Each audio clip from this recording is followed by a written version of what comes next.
Hey YouTubers, thank you so much for checking out this video. For those of you that don't know me, I'm Trish with Just Dance, and in this new Rumba series, we're going to be giving you tips to help you improve your posture, your frame, your connection, musicality, and technique in some of the most common patterns in bronze Rumba. So let's go ahead and get to it.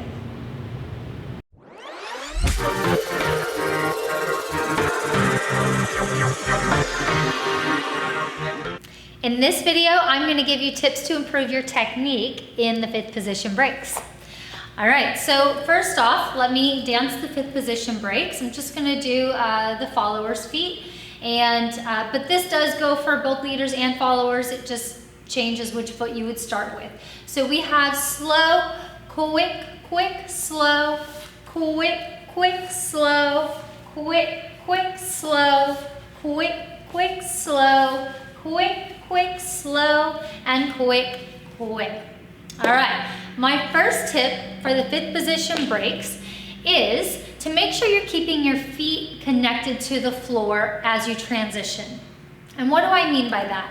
So when we take this side step and we transition to our fifth position break, there's a turn that happens on your supporting leg. As you do this turn, notice that my non-supporting leg, so my moving foot, which is going to be the foot out in front, it stayed in position until the turn was complete, and then it's going to track through what I call home base, which is my ankles touching, into the fifth position break. Then we transition back to the side and turn, noticing my right foot staying out in front without moving, and then it goes back. If I was to do this without stopping, you would still see that there's a moment in time where that moving foot is not moving, and I'm just focusing on the turning action. This is really important, and it's a common thing that I see where dancers will try to turn and move their foot at the same time, like this. When you do that, not only is it sloppy, but it will throw you off balance, or you'll be using your partner for balance instead of just having your own balance and maintaining good posture. So make sure that as you're turning, there's a moment where you're just focusing on the turning action and not moving at the same time. So when you're dancing that, you have step, rotate, then move and step. Step, rotate, then move and step. All right, moving on to the next tip, number 2, is making sure that on your supporting side, you are shortening that side of your body. So for example, when I'm going on to my right foot and I'm rotating, at the end of that rotation, I'm going to think of a top down, bottom up action through my right side.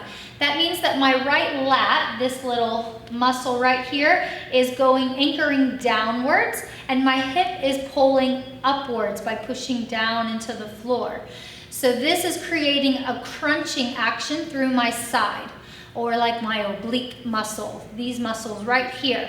This I call the stabilizing muscle. This is stabilizing me over that foot so that I'm able to balance on my right leg before going into my fifth position break.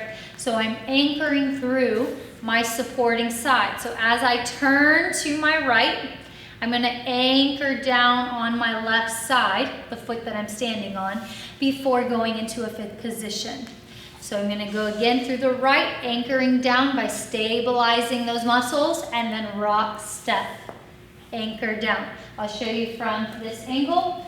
So as you can see through my right side, as I complete this rotation, I'm going to stabilize my right side by having my top go down and the hip go up so that I can be nice and connected through my body before I do that fifth position break. So the back muscles are always working. All right, last tip number 3 is going to be on your rock step. When we do the rock step, we don't want to settle into our heel. We want to keep that heel slightly off the ground so that we can have more volume in our body action, as well as keep the fluidity of the movement. So again, I'm going to show you from this angle. As I go into my rock step, my heel is going to get close to the ground, and as you can see, it's even touching the ground, but I'm not settling back into the heel. I'm going to, as soon as my heel touches the ground, pick that hip up and press back down through the ball of my foot so that I can redirect my energy into my forward step and then side step. So again, that heel is going to only kiss the ground and then it pushes right back up so that I can keep moving fluidly through my step and have more volume in the hip action. And I'll show you that again from this angle. So we have slow, quick, and quick, slow, quick, and quick, slow, quick, and quick, slow, quick, and quick. All right, so tip number 1 was making sure that both feet are staying glued to the floor during your turns. You're not picking the foot up as you're turning. Tip number 2 was to make sure that you're stabilizing by using your back muscles and your core, your oblique.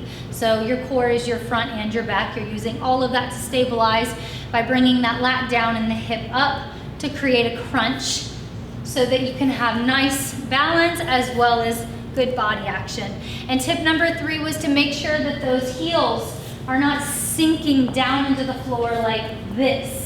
We want them to have a roundness, well, to create a roundness through the hips by not sinking down into the floor. Constantly pushing through the balls of your feet so that you can get that nice, beautiful pendulum action in your hips. All right, those are my tips for you today in your 5th position breaks. If you have any questions, let us know in those comments below. And as always, hit that subscribe button so you can get notified with all of our videos that we post on a regular basis. Thanks again for tuning in. We'll see you soon.